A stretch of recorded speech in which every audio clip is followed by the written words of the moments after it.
मुझे ये लगा कि उनका खोना शायद इतना भयावह नहीं था जितना उसके बाद हम सबका उन्हें भूल जाना और अपनी अपनी ज़िंदगी में आगे बढ़ जाना।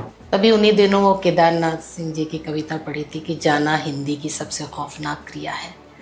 तो मुझे लगा कि हाँ, खोना भी शायद एक क्रिया है।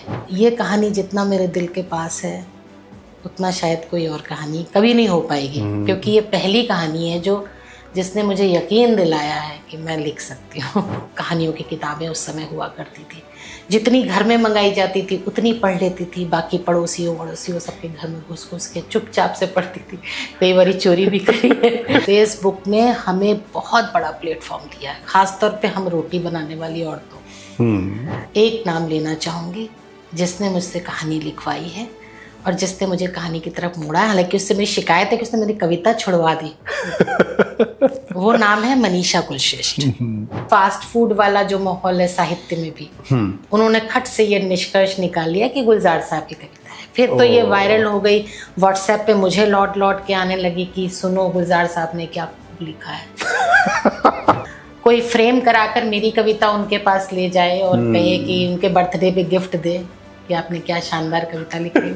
तो क्या हालत होती। या उनके बर्थडे पे कोई आरजे जो है वो उनके बर्थडे की खुशी में ये कविता पढ़ दे। निजी, देखा हुआ और कल्पना, तीनों का मिश्रण निश्चित तौर पर होता ही है। किस चीज का कितना मिश्रण है इसमें? जैसे एक कहानी है जिसमें वो लड़की पूरी तरीके से इंटरनली मेल है और बाहर से वो एक स्त्री है और उसकी मनोभाव, उसके सारे इमोशंस भी स्त्री के हैं, लेकिन उसको अंदर ओवरी नहीं टेस्टिस है। हालांकि मुझे न लगता, अगर मुझे ये पॉडकास्ट में कर रहा होता मैं, तो पॉडकास्ट करते टाइम हम भी थोड़ा इंटेलेक्चुअल बनने की कोशिश करते हैं कि देखते हैं इसमें ऐसा क्या मैं अलग पॉइंट निकाल लूं जिसको मैं पूछ सकूं। क्योंकि मैं बहुत बहुत बहुत पैशनेट थी थिएटर के लिए, शायद लिखने से भी ज्यादा। बाद में जब सोचा कि वो क्या चीज थी, वो क्या था जो मैंने देखा, जो ऑडियंस में से कोई नहीं देख सका होगा, कि ऊपर बालकनी से लेके नीचे तक हर आदमी की मोबाइल की टॉर्च जल रही है। वो जो मैंने वो पल देखा ना, मुझे लगा मुझे आगे करना है। जैसा मैंने कहा, श्रवण कुमार वो मेरी सबसे पसंदीदा कहानी है संग्रह की। खोना भी एक क्रिया है, वो बहुत करीब थी, क्योंकि वो भी मुझे भी याद दिलाती है किसी दोस्त की।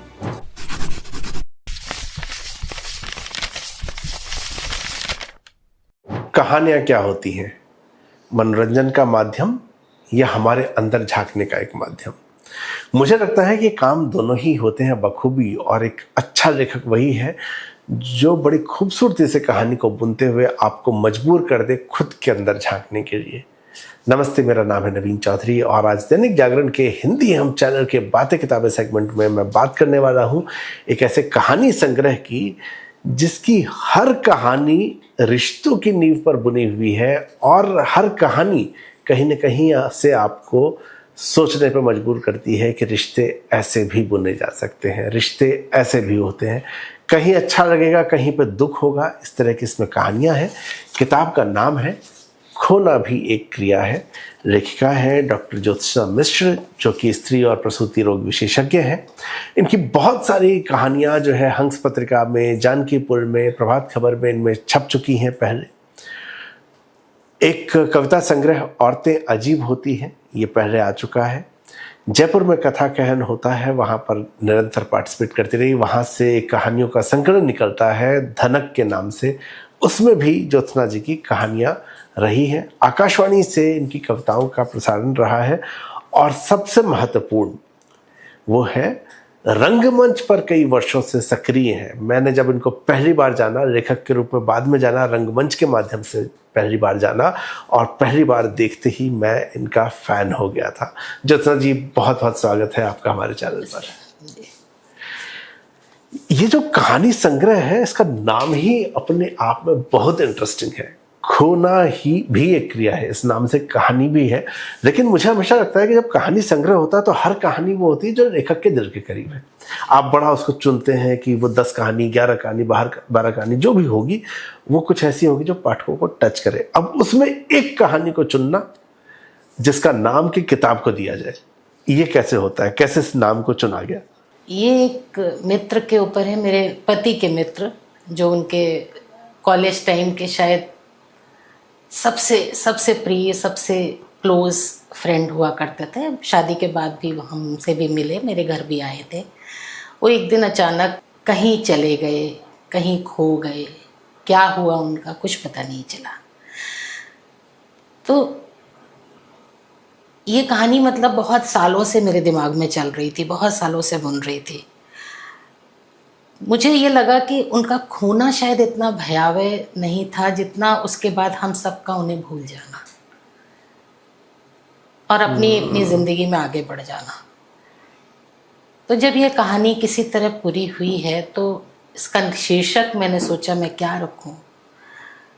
तभी उन्हीं दिनों वो केदारनाथ सिंह जी की कविता पढ़ी थी कि जाना हिंदी की सबसे खौफनाक क्रिया है। तो मुझे लगा कि हाँ, खोना भी शायद एक क्रिया है जो अचानक एक घटना ही नहीं होती है, कभी कभी वो जानबूझ के की भी जाती है।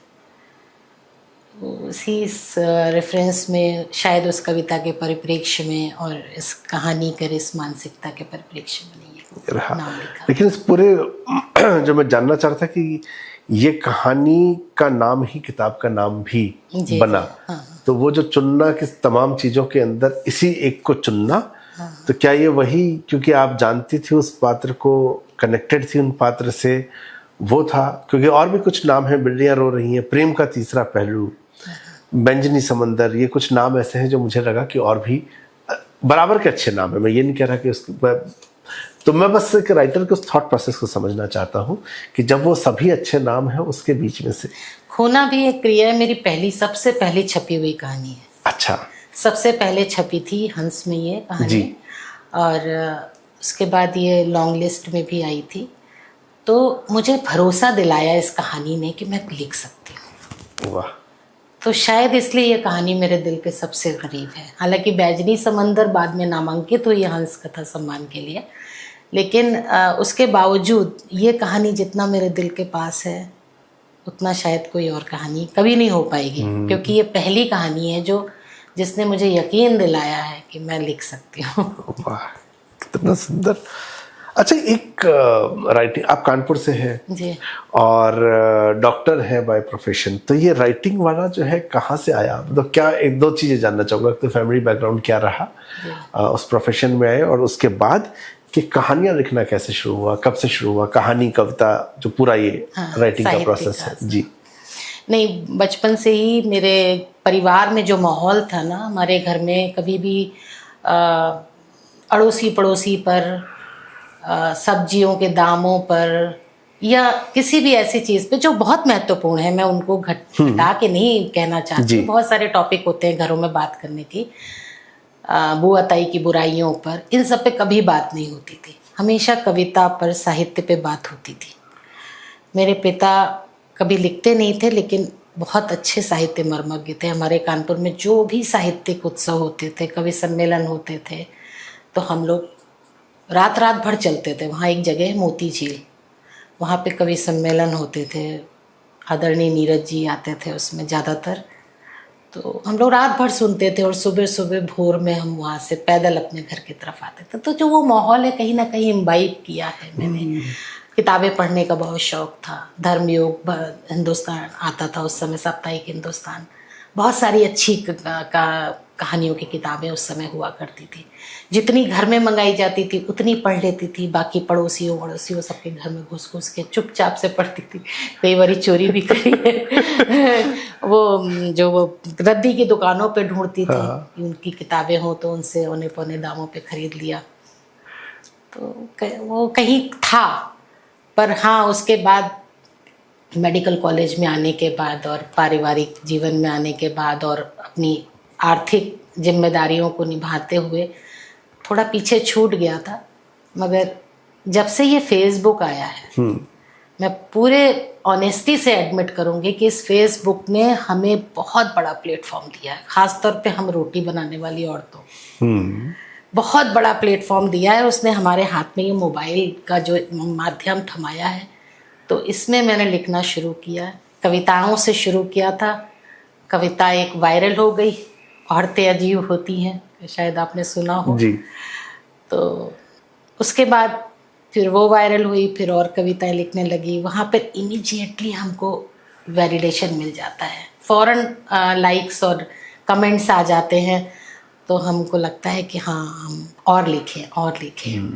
फेसबुक के राइटिंग को बहुत मतलब तिरस्कृत तरीके से भी देखा गया, बहुत ये भी समझा गया कि वो क्या फेसबुक या लेखन है, पर फेसबुक या लेखन ने हमें बहुत मदद करी है, ख़ास तौर पे स्त्रियों के लेखन को बहुत मदद करी है। कहानी की जहाँ तक बात है, काफ़ी साल तक कविता लिखती रही।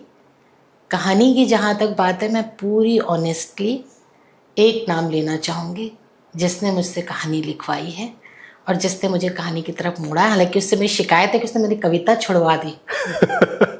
वो नाम है मनीषा कुलश्रेष्ठ। कथा कहन में जाकर जो कीड़ा लगा है कहानी लिखने का, जैसे यही कहानी है, खोना भी एक क्रिया है, तो ये मेरे दिनों में बहुत सालों से बुन रही थी, चल रही थी। मैंने मनीषा को फ़ोन कर करके मैं कहती थी ये कहानी है तो कहानी दिमाग में, लेकिन मैं शुरू कैसे करूं। तो जब दूसरी या तीसरी बार मैंने उससे पूछा ये शुरू कैसे करूं, तो कहती अरे सोचो ना, कोई आदमी कैसे खो जाएगा, इतना बड़ा आदमी, लंबा चौड़ा आदमी खो कैसे जाएगा। बस वहीं पे मुझे कहानी मिल गई, इसी से मैंने शुरुआत करी है। एक दिन अचानक वो खो गया। तो मनीषा को मैं क्रेडिट दूंगी कि उसने मुझे कहानियों की तरफ मोड़ा है। अच्छा, कथा कहन में आप आती रही हैं जी, तो किस तरह का एनवायरनमेंट वहाँ पे रहता है, किस तरह से आप सीखते हैं उसको? बहुत इनफॉर्मल एनवायरनमेंट रहता है। यूथ फेस्ट, हम कॉलेज टाइम में यूथ फेस्टिवल्स में जाते थे, फिर लिटरेरी कई इवेंट देखे, जश्न रेखता, जश्न अदब वगैरह देखे, तो वहाँ पे बहुत आपको एक कोजी सा माहौल मिलता है। कुछ ही लोग होते हैं, हम सब वहीं रहते हैं जी। और रह के जो स्पीकर्स होते हैं उनसे बात करते हैं, उनके साथ में रहते हैं, साथ में खाना खाते हैं, चाय पीते हैं, और माहौल, वो जगह, लोकेशन इतनी खूबसूरत है। कुल मिलाकर अपने आप में हर साल वहाँ से कितनी ही कहानियाँ निकलती होंगी, आई एम श्योर। बिल्कुल। अच्छा, एक चीज़ आपने पहले कही थी शुरू होने से पहले इंटरव्यू, लेकिन हम लोग क्या शरारत कर लेते हैं थोड़ी सी। आपने कहा औरतें भी अजीब होती हैं, उसके बारे में कई बार बात नहीं करना चाहती। क्यों नहीं करना चाहती, जबकि वो कविता वायरल हुई है? हाँ, एक्चुअली एक तो ये औरतें भी अजीब होती नहीं है, सॉरी, औरतें अजीब होती है। नहीं, इसका हैं, बहुत हाँ। महत्व है जी, क्योंकि गुलजार साहब की कविता का शीर्षक है आदतें भी अजीब होती हैं। पूरा रिदम चेंज हो जाता है, भी लगा देने से। आदतें भी अजीब होती हैं, ऐसे वो पढ़ते हैं। अभी मेरी कविता है औरतें अजीब होती हैं, अजीब पर जोर है। ठीक है। तो सिर्फ ये दो शब्द, क्या हुआ था जब शुरू शुरू में वायरल हुई तो लोगों ने गूगल करते होंगे तो ऊपर टाइप किया औरतें भी अजीब होती हैं, औरतें अजीब होती हैं, मान लीजिए टाइप किया उन्होंने, तो नीचे गुलजार साहब के उसमें दो लाइन शब्द पॉपअप हो जाते थे, डार्क हो जाते थे। एक औरतें आ जाता था जो कि एक अलग नज़म है, और एक आदतें भी अजीब होती कि भी अजीब होती है आ जाता था। तो दोनों को जोड़ के जो वो है ना फास्ट फूड वाला जो माहौल है साहित्य में भी, उन्होंने खट से ये निष्कर्ष निकाल लिया कि गुलजार साहब की कविता है। फिर तो ये वायरल हो गई, व्हाट्सएप पे मुझे लौट लौट के आने लगी कि सुनो गुलजार साहब ने क्या लिखा है। अब मैं इसके पीछे पीछे भाग रही हूँ, जगह जगह पे बोल रही हूँ, नहीं भैया गुलजार साहब बहुत अच्छा लिखते हैं, ये कविता मेरी है, जैसी भी है, अच्छी है बुरी है, जैसी भी है मेरी है। उनको कहलवाया भी, उनको भी निश्चित रूप से बहुत तकलीफ हुई होगी, क्योंकि कोई फ्रेम कराकर मेरी कविता उनके पास ले जाए और कहे कि उनके बर्थडे पे गिफ्ट दे कि आपने क्या शानदार कविता लिखी, तो क्या हालत होती। या उनके बर्थडे पे कोई आरजे जो है वो उनके बर्थडे की खुशी में ये कविता पढ़ दे, जिससे उनका दूर दूर तक कोई लेना देना नहीं है। निश्चित रूप से इस कविता ने उन्हें बहुत दुख पहुंचाया, पर बाद में उनका ये कहना कि कविता मेरे नाम से पॉपुलर करके मैंने कुछ गेन किया है, ये थोड़ा सा मेरे प्रति अन्याय था उनका, क्योंकि कोई भी अपनी कविता किसी और के नाम से गेन कर पॉपुलर करके क्या पाएगा। ना उसमें मुझे पैसे मिल रहे हैं, ना मुझे क्रेडिट मिल रहा है, ना मेरा नाम हो रहा है, तो मुझे क्या फर्क पड़ जाएगा अगर मैं खुद उनके नाम से ये चीज करती हूँ। खैर वो बात अब बीती हुई हो गई है, और वो कविता अभी भी पॉपुलर है, मुझे खुशी है। अभी संजीव पालीवाल जी ने पढ़ी थी और उसमें उन्होंने मुझे फ़ोन करके बताया कि अभी तक की उनके पढ़ी हुई में से सबसे ज़्यादा व्यूअरशिप इस कविता को मिली है। वाह, आपको याद है पंक्ति अभी? औरतें अजीब होती हैं, रात भर सोती नहीं, नींद की स्याही में उंगलियां डुबो, दिन की बही लिखती, थोड़ा थोड़ा जागती रहती, रात भर सोती नहीं। ज़्यादा नहीं याद है। बहुत ही सुंदर। अच्छा, कहानी संग्रह पे वापस आते हैं। तो कहानियां जो है, अधिकतर का थीम जो है, मतलब सब रिश्तों से जुड़ी हुई कहानियां हैं, लेकिन कहीं ना कहीं दुख भी जो है वो उनके साथ रह जाता है। कहीं पे पात्र किसी करीबी रिश्ते की पड़ताल कर रहे हैं, एक दो जगह पर पढ़ाई छूट जाती है। तो ये दुख और ये सारा क्या अनुभव है या सिर्फ देखा हुआ है? निजी, देखा हुआ और कल्पना, तीनों का मिश्रण निश्चित तौर पर होता ही है। बिल्कुल। किस चीज का कितना मिश्रण है इसमें? देखे हुए का ज़्यादा मिश्रण है, कल्पना उसमें मिलाकर उसको एक कहानी का रूप दिया है, पर ज़्यादातर कहानियां इसमें देखी हुई हैं। ये भी हो सकता है कि एक कहानी में कई दृश्य जो अलग अलग समय पे अलग अलग लोगों के देखे, उनको मिलाकर एक कहानी कर दे। जैसे बैंजनी समंदर में एक महिला है जो घरेलू है मगर प्रोस्टिट्यूशन करने पे मजबूर है जी। वो एक है। दूसरी तरफ बॉम्बे शहर का जो एक भागम भाग वाला दृश्य है वो एक अलग है। उन दोनों को मर्ज करके बैंजनी समंदर बन जाती है। तो इसी तरह से कई और भी कहानियां ऐसी हैं जिन पे दो तीन जगहों चीज़ों का देखा हुआ एक में कहानी में कर दिया है, निकलता है। अच्छा, एक और चीज़ है, ये इंटेंशनल है कि नहीं, कई बार मुझे लगा कि दो दो कहानियां एक से थीम पे हैं। जैसे रेनबो हुआ, रेनबो और योग वियोग, दोनों जो है बच्चे के जन्म से जुड़ी हुई है और उसमें रिलेशन जो है पूरा अलग तरीके से आता है।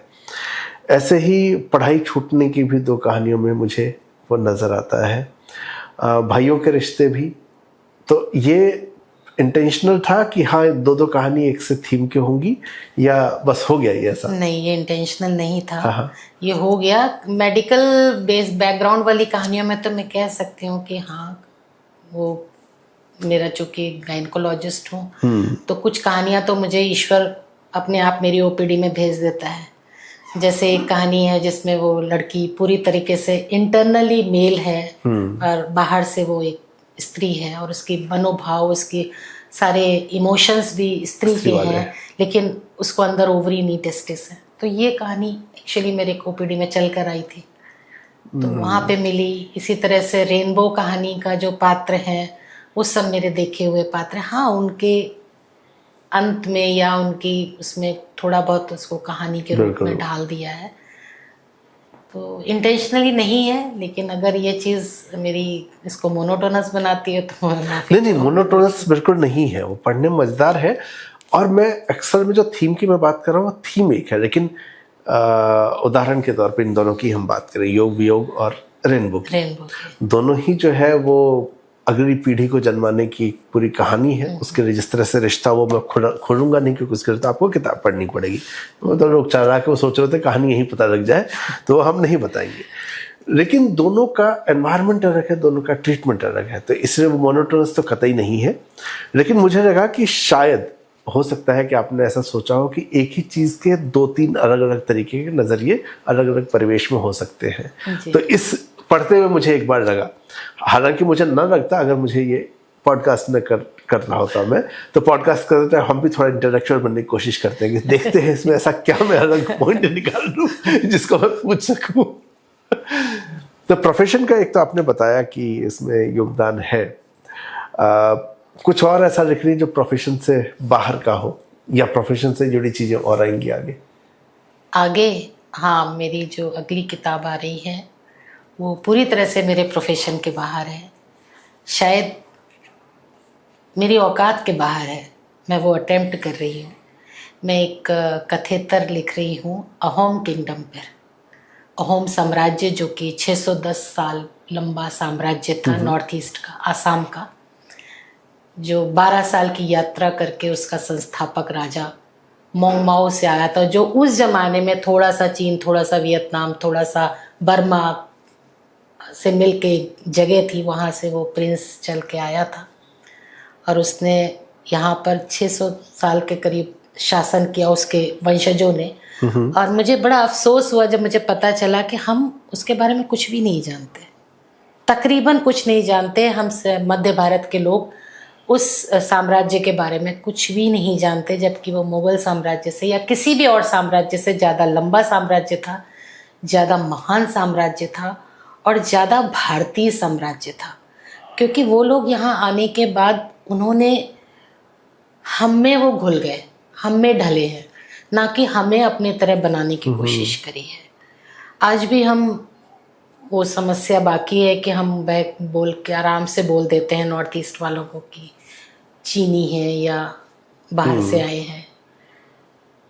तो वो सारे पहलू उठेंगे उस किताब में। वो किताब शायद जुलाई तक आ जाए। किताब पेंगुइन से आ रही है, पेंगुइन स्वदेश से। तो जुलाई तक हम एक नॉन फिक्शन की, तो उसका नॉन फिक्शन का मतलब एकदम से ये चेंज हुआ? नहीं, नॉन फिक्शन एग्जैक्टली नहीं, उसको मैंने फिक्शनलाइज्ड तरीके से किया है, स्टोरी फॉर्मेट में उसको लिखा है। हाँ, लेकिन इस किताब से तो वो बिल्कुल ही अलग है, बिल्कुल ही अलग है। इसमें भी सच्चाइयाँ हैं पर उनको ज़्यादा कहानी है, कम सच्चाई है। उसमें इतिहास, सच्चा इतिहास ज़्यादा है, कहानी कम है। अच्छा, एक राइटर के तौर पे ये कितना ज़रूरी लगता है कि हाँ, हम अपना जो राइटिंग जॉनर है वो चेंज करें? जैसे कविता भी औरतों के बारे में, कहानियाँ भी कहीं न कहीं उसी रिलेशनशिप के बारे में, फिर इसके बाद ये विषय एकदम ही अलग हो जाता है, हिस्टोरिकल फिक्शन। तो कितना एक राइटर के लिए आप ज़रूरी मानते हैं कि उसको कोशिश करनी चाहिए अलग अलग जॉनर में? आपने कहा कि मेरे औकात से बाहर का विषय है, ठीक है, तो ये कई बार लगता है कि जब हम नए विषय पर लिखते हैं तो हम सबको ऐसा महसूस होता है कि अरे ये मेरे बस की चीज़ नहीं थी। लेकिन फिर ऐसा राइटर दो प्रश्न हमेशा आते हैं कि आप जब एक जॉनर में लिख रहे हैं तो आपकी एक पहचान बनने लगती है और पाठक अपेक्षा करता है कि अब आया है तो ऐसा मुझे मिलेगा। तो अब इस कहानी संग्रह के बाद मुझे पता है कि मैं कैसी कहानियाँ आपसे एक्सपेक्ट करूं और मैं उसको फिर उस हिसाब से पढ़ूंगा। लेकिन अचानक विषय चेंज हो जाता है तो पाठक कई बार कंफ्यूज हो जाता है और कई बार एक्सपेरिमेंट भी हो जाता है। आप उसको कैसे देख रही है? मैं शायद ये चीज़ें वही डेलिब्रेट नहीं थी जी, जान के नहीं थी। जब कविता थी तब पूरी तरह कविता थी जी, फिर कहानियाँ आई। ये मेरे केस में ख़ास तौर पे जानबूझ के नहीं हुआ है, ये अनायास ही हुआ है। या ये कह सकते हैं कि वो सारी कविताएं, ये सारी कहानियाँ और वो आगे जो आने वाला है वो सब कुछ कहीं ना कहीं मेरे साथ चल रहा था और वो धीरे धीरे एक एक करके बाहर आ रहा है। अच्छा, एक और चीज जो थीम की मैं बात करता, दो कहानियां एक से थीम में है। दो कहानियां बड़ी मजेदार थी क्योंकि आपकी बाकी कहानियों को जब मैं पढ़ता हूं तो वो वो लाइफ के आसपास सारी चीज टच करती है। ये दो कहानियों का अंत एकदम से अलग हो गया क्योंकि बाकी कहानी से आप अंदाजा लगाते हैं कि ये भी अंत कुछ ऐसा जाएगा, लेकिन अंत एकदम बदल गया। एक है चितकबरी छतरी और दूसरा मनवंती की शादी। दोनों में ही आपने माहौल पूरा अलग बनाया और थीम में यहाँ कर दिया। देखिए, दोनों कहानियां पूरी अलग है लेकिन दोनों कहानियां अंत में रूढ़िवाद और अंधविश्वास को मानते हुए तोड़ देती है। शुरू में पूरी कहानी में लगता है कि माना जा रहा है और अंत में इसी के आसपास जाएगा, लेकिन अंत में आप उसको तोड़वाती हैं और उन्हीं कैरेक्टर से तोड़वाती है जिसको मानते हैं। तो ये एक्सपेरिमेंट था या ऐसे कैरेक्टर, मतलब कैसे हुआ ये? बड़ा क्योंकि पूरी कहानी से दोनों अलग है। चितकबरी छतरी में शुरू से मेरे दिमाग में था कि मैं क्या लिखने जा रही हूँ। मुझे पता था कि मुझे आखिर में क्या करना है। मुझे किसी एक्चुअली मैं माफ़ी चाहूँगी, मेरे पारिवारिक मित्र हैं, उन्होंने ही ये सजेस्ट किया था कि कभी कभी होता है, आप कितना भी पढ़े लिखे हो, कितना भी आप रूढ़िवाद को ना मानते हो, ज्योतिष और इस सब पे विश्वास ना करते हो, ज़िंदगी में कुछ ऐसे पल होते हैं जब आप मजबूर होकर या अनायास ही आप ईश्वर को याद करने लगते हो या कुछ ऐसे उपाय ढूंढने लगते हो कि जिससे किसी तरह से भी बात बन जाए। उन्हीं किसी लम्हों में मैंने पूछा था तो उन्होंने मुझे चितकबरी छतरी दान करने का कहा था। मैं इमेजिन किया कि चितकबरी छतरी पहले तो आएगी कहाँ से और फिर मैं किसको एक छतरी दान करूँगी, तो उसमें ये कहानी लिखी। मतलब इसमें मुझे पता था कि मुझे क्या लिखना है। मनवंती का ब्याह का जो शुरुआत थी, जहाँ से ये जिस घटना से ये कहानी प्रेरित थी, तो उसमें अंत होना था दुखद, लेकिन लिखते लिखते मुझे लगा नहीं, कहानी ने अपने को लिखवा लिया। मुझे लगा इतना स्ट्रांग लोग हैं ये सारे ही, वो चाची भी है, गांव में रहते हुए भी बहुत स्ट्रांग है, मनवंती भी कहीं ना कहीं बहुत स्ट्रांग है। अपने बताए हुए लोगों के रास्ते पे चलते रहना, दृढ़ता से चलते रहना भी एक बहादुरी का काम होता है। ऐसा नहीं है कि केवल जो लोग विद्रोह करते हैं वही बहुत शूरवीर होते हैं। जो एक ढप पे चलना और अपनी सब चीज़ों को तोड़ के सोच को रोक के उसी रास्ते पे चलते रहना, वो भी मुझे लगता है कि काफ़ी ज़्यादा सक्षमता का काम है। तो वो कहानी फिर आखिर में इस तरह की बड़ी बड़ी सुंदर कहानियाँ थी। और तब मुझे अंत करते करते बड़ी स्माइल आई कि उनका ये बड़ा बड़ा ही इंटरेस्टिंग सा उनका अंत हुआ है। तो इसी से मेरे को एक और प्रश्न उठता है यहाँ पे। एज अ राइटर मैं खुद कंफ्यूज रहता हूँ। एक है वो लिखना जो कि सच है, और कहानियों में शायद दुखांत ज़्यादातर इसीलिए होते हैं, फिल्मों में सुखांत हम कर देते हैं, लेकिन कहानियाँ कविताओं में अक्सर दुखांत होते हैं क्योंकि ज़्यादा नज़दीक है, और वही नज़दीक वाली कहानियाँ दिखती हैं। इसमें एक आपकी कहानी दो बहनों की कहानी है जिसमें एक मर्ज के दूसरी बहन उसके राष्ट्र के साथ जी रही है, और ऐसी घटना मैंने ट्रू क्राइम स्टोरीज में दो अलग अलग जगहों पर सुनी है, एक अपने देश में, एक किसी और देश में। तो यानी वो जो साइकोलॉजी है वो एक ही सी साइकोलॉजी है, और वैसी ही कहानी बहनों के केस में वो सेक्सुअल टॉर्चर भी उनके साथ होता है। ये सारी चीज़ें देखते हुए नजर आती है। तो ये सच था, पूरा पूरा सच है, वो पूरे सच है। लेकिन फिर मनवंती की शादी वाली ऐसी घटनाएं भी होती हैं, चितकबीर छतरी वाली घटनाएं होती हैं, लोग तोड़ते हैं उस चीज़ को लेकिन टिके भी रहते हैं। एक राइटर के तौर पे आपके पास एक ऑप्शन है कि उन दोनों बहनों की कहानी को मनोवैज्ञानिक स्तर पे वहां न जाने दिया जाए जहां पर वो गई है, जो कि सच है, उसको तोड़ा जाए ताकि एक पढ़ने वाले को लगे कि नहीं, रास्ता मेरे पास है। और दूसरा है कि हम उस सच के पास ही उसको ले जाए। और ये बहुत, मुझे कम से कम बड़ी दुविधा उसमें होती है कि मैं कहाँ लेके जाऊं किसी चीज को, सच के पास जाए या वो रास्ता दिखाए। आप सही कह रहे हैं, ये बहुत ही दुविधा की बात है, बहुत ही ज़्यादा डिलेमा होता है हमको, और इस डिलेमा को तोड़ना और जाना उधर भी मुश्किल है। मनवंती के ब्याह में मैं इस चीज़ को तोड़ सकी क्योंकि उसमें जितने भी चरित्र थे उनको कहीं ना कहीं से किसी न किसी का सपोर्ट था, एक उनके पास अपना एक सामाजिक सपोर्ट मौजूद था। इन दोनों बहनों के पास उस तरीके का कोई सपोर्ट नहीं था। ये दोनों बहनें अगर विद्रोह करती या किसी पॉजिटिव रिजल्ट पे जाती तो पूरी तरह से सिर्फ और सिर्फ अपने दम पे जाती, जो कि बहुत मुश्किल था। और उस पर जब सब चीज़, हर सूरत उनके खिलाफ थी, उन्होंने कोशिश करी अपने पिता के परिवार की तरफ जाने की, अपनी माँ के परिवार की तरफ जाने की, पर थोथे वायदों से ज़्यादा उन लोगों को कुछ नहीं मिला कभी। और दूसरी बात, चूँकि मैं डॉक्टर हूँ, मुझे पता है कि साइकोलॉजिकल प्रॉब्लम्स जो होती हैं वो ऐसी नहीं होती कि आज वो बीमार है, साइकोलॉजिकली सिक है, और कल वो अचानक से बहुत स्ट्रांग हो जाएगा, ऐसा नहीं होता। तो इसलिए इस कहानी का यही अंत लिखा था। कहानियों में मनोविज्ञान भी खूब आ रहा है, और सभी कैरेक्टर्स का मतलब वो बड़े ढंग से वो साइकोलॉजी निकल के आती है। लेकिन एक कहानी में मैं पात्र के साथ उलझा रह गया, वो थी उमस का हिसाब। उमस का हिसाब में अमिता ने जो भी किया, तो मैं थोड़ा सा इस कहानी के बारे में बता देता हूँ ताकि इंटरेस्ट भी बना रहे। अमिता अपने पति के साथ है और बीच में उसका एक अफेयर शुरू होता है। वो अपने पति को भी शुरू के दिनों में आकाश कहती थी, अपने बॉयफ्रेंड को भी आकाश कहती है, और अपने पति को कहती है कि उसका जो बच्चा है वो बॉयफ्रेंड का बच्चा है, और बाद में आत्महत्या भी कर लेती है। मैं इस कैरेक्टर को इतना समझने की, मैंने इस कहानी को दोबारा जो है उस कैरेक्टर को समझने के लिए, उसके थॉट प्रोसेस को समझने के लिए कोशिश की, मैं नहीं पकड़ पाया। तो मैं माफ़ी चाहता हूँ उस चीज़ को कैसे था। तो मैंने सोचा कि जब मैं कल आपसे मिलूंगा ही तो मैं इस मौके का फ़ायदा उठा लूँगा समझने के लिए। वो हमारे लोग के बीच में बहुत बहुत बार बार दोहराई गई कहावत या कहना है ना, कथन है, औरतों के मन की था तो भगवान भी नहीं जान सकते जी। तो ये कुछ उसी तरीके की बात है। औरतें अपनी साइकोलॉजी में कहीं कभी कभी बहुत अलग होती हैं मर्दों से। उनके लिए प्यार का मायने केवल खाना पीना, रोटी कपड़ा मकान और सेक्स ही नहीं होता, बहुत कुछ उससे ज़्यादा होता है, जिसकी उनको ऐसी चाह होती है जो वो बता भी नहीं सकती है।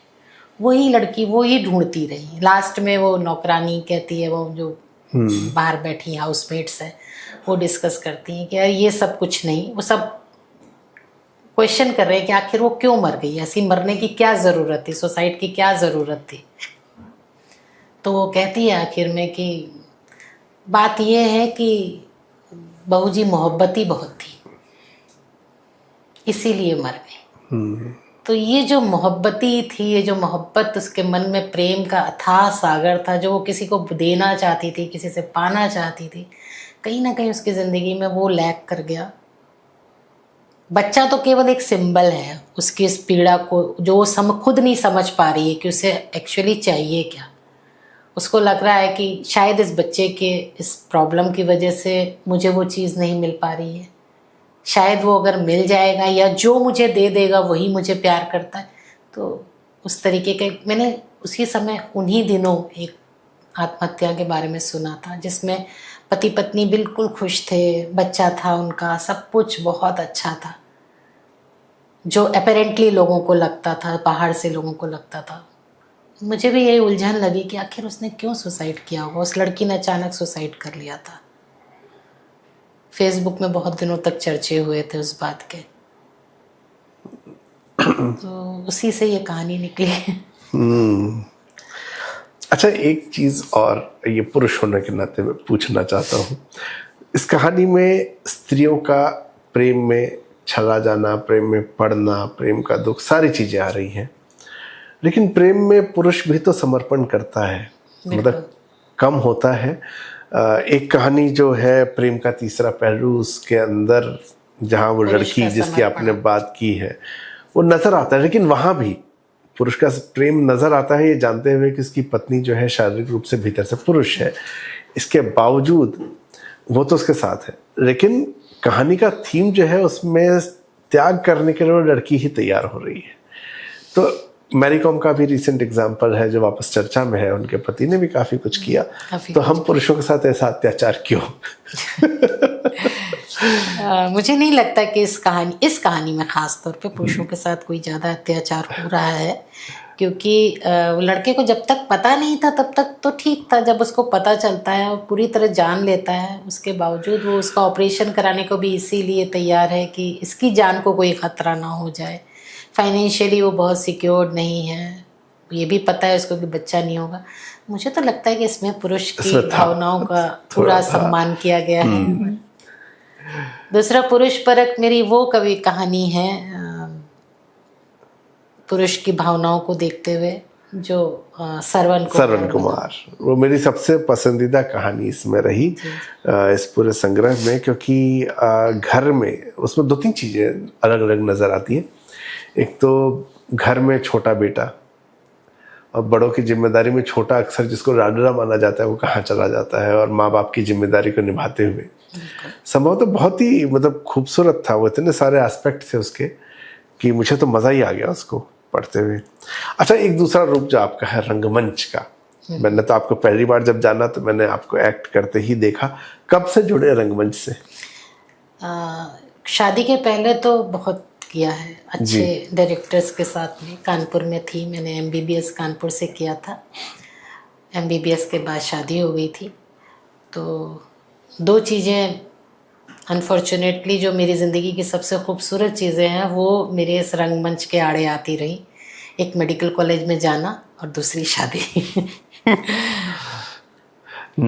तो मेडिकल कॉलेज में जाने के बाद भी किया, पर कॉलेज लेवल पे किया, उस तरीके से नहीं किया कि दूसरे शहरों में भी जा रहे हैं और कई कई दिनों तक रिहर्सल के लिए पूरा पूरा दिन डिवोट कर रहे हैं, वो तो नहीं पॉसिबल था। इसी तरह शादी के बाद भी अपनी होती है, पर एक उम्र में आने के बाद मुझे लगा कि मुझे जाना है, मुझे कुछ करना है। एकदम सब कुछ ख़त्म होने के पहले एक बार स्टेज पे चढ़ना है, एक बार उस मंच को नमन करना है। क्योंकि मैं बहुत बहुत बहुत पैशनेट थी थिएटर के लिए, शायद लिखने से भी ज़्यादा। कानपुर में दुर्गा पूजा होती थी तो बंगाली नाटक होते थे।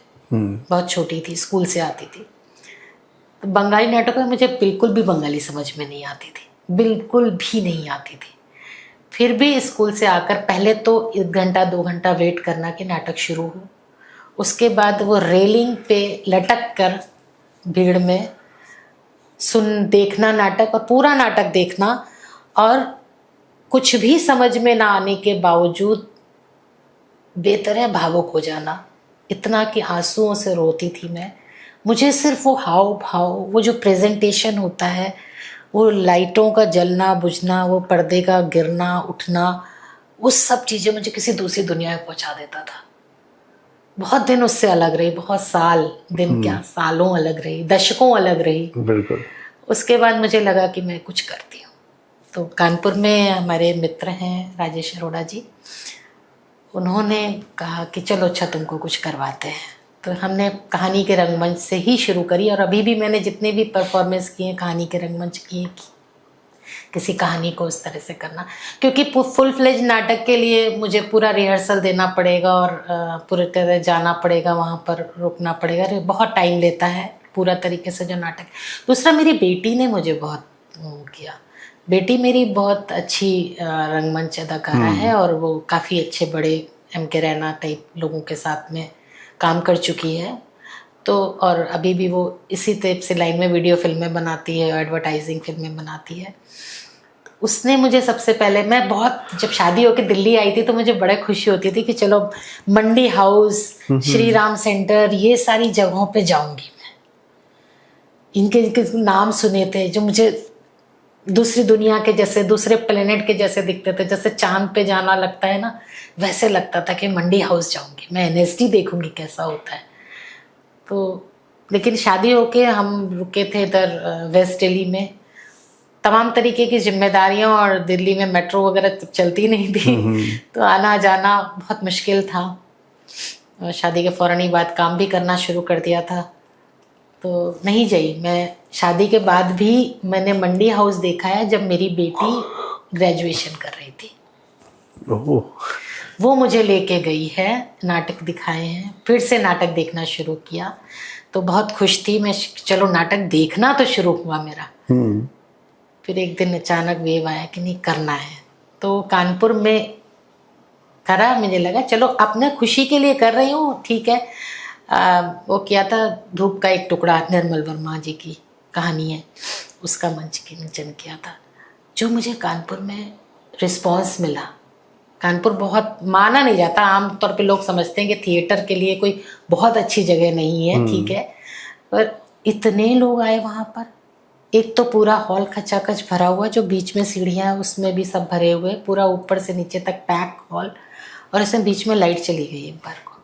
उस हॉल में फौरन जनरेटर नहीं चलता था, तो जितने वहाँ की ऑडियंस थी सब ने अपने अपने मोबाइल की टॉर्च की लाइट जला ली। मुझे कुछ नहीं दिख रहा था, उन्हें क्या दिख रहा था मुझे भी नहीं मालूम कि उस टॉर्च की लाइट में, पर पूरे हॉल में वो टॉर्च की लाइट जब जली है, मोबाइल टॉर्च जला है, मुझे ऐसा लगा मुझे अब कंटिन्यू करना है, तो मैं कंटिन्यू करती रही। थोड़ी देर में लाइट आ गई, पर उस समय रजिस्टर नहीं किया। बाद में जब सोचा कि वो क्या चीज़ थी, वो क्या था जो मैंने देखा, जो ऑडियंस में से कोई नहीं देख सका होगा, कि ऊपर बालकनी से लेके नीचे तक हर आदमी की मोबाइल की टॉर्च जल रही है। वो जो मैंने वो पल देखा ना, मुझे लगा मुझे आगे करना है। अगर इनको इतना, और एक भी आवाज़ नहीं, पिन ड्रॉप साइलेंस, कोई शोर नहीं, कोई वो नहीं कि मतलब चिल्लाना शुरू कर दें या कनपुरिया स्टाइल में गरियाना शुरू कर दें लाइट वाले को, या कुछ भी हो, कोई कुछ नहीं, सब चुप और टॉर्च जलाकर इंतजार कर रहे हैं कि नाटक आगे चलता है। अगर मैं ये कर सकती हूँ अपनी ऑडियंस के साथ, तो मुझे आगे करना चाहिए। फिर उसके बाद काफी कुछ किया। तो अब बेटी उस लाइन में आई, तो वो आपका सपना था कि उनका खुद का था? शायद दोनों का, शायद दोनों का, बिल्कुल। मैं उसको बचपन में जब वो स्कूल के लिए करती थी, डिक्शन उसके संभालती थी, और साथ मुझे खुशी होती थी जब वो कुछ करती थी, तो मैं जाती थी, तो हो सकता है उसको अच्छा लगा। कि बहुत ही खूबसूरत सा काम वो कर रही है। तो ज्योत्सना जी, हमने किताबों पे आपकी कहानियों पर बात की, मैं कहानियों पर बहुत डिटेल में जाऊंगा नहीं वरना लोग सारी कहानी सुन लेंगे यहीं पे। तो ये कहानी जो है बहुत ही खूबसूरत है, और जैसा मैंने कहा श्रवण कुमार वो मेरी सबसे पसंदीदा कहानी है संग्रह की। खोना भी एक क्रिया है, वो बहुत करीब थी क्योंकि वो भी मुझे भी याद दिलाती है किसी दोस्त की। तो आने के लिए बहुत बहुत धन्यवाद आपका, और मुझे उम्मीद है कि ये बातचीत जो है आप लोगों को पसंद आई होगी। किताब का नाम है खोना भी एक क्रिया है। इसमें 11 कहानियां हैं, कहानी संग्रह है। सभी कहानियां रिश्तों से जुड़ी हुई हैं, और ऐसी कहानियां जो दूसरी दुनिया की नहीं है, वो हमारे आसपास की कहानियां हैं जिनको हम देखते हैं लेकिन हम कई बार महसूस नहीं करते, हम इग्नोर कर देते हैं। ज्योत्सना जी इस कहानी संग्रह के माध्यम से आपको याद दिलाती है कि ये वही समाज है जहां आप रहते हैं, ये लोग आपके आसपास के लोग हैं, तो उन्हें देखा जाए। किताब वेरा प्रकाशन से आई है, कीमत है 250 रुपये, और हर एक उस जगह पर जहां पर किताबें मिलती हैं वहां पर ये किताब उपलब्ध है। तो एक बार फिर से आपका बहुत धन्यवाद। बहुत बहुत धन्यवाद। तो अगर ये बातचीत आपको पसंद आए तो इस बातचीत को अपने तक नहीं रखना है, शेयर करना है। दैनिक जागरण हिंदी हमको लाइक करें, शेयर करें, सब्सक्राइब करें। बहुत बहुत धन्यवाद। दैनिक जागरण हिंदी है हम।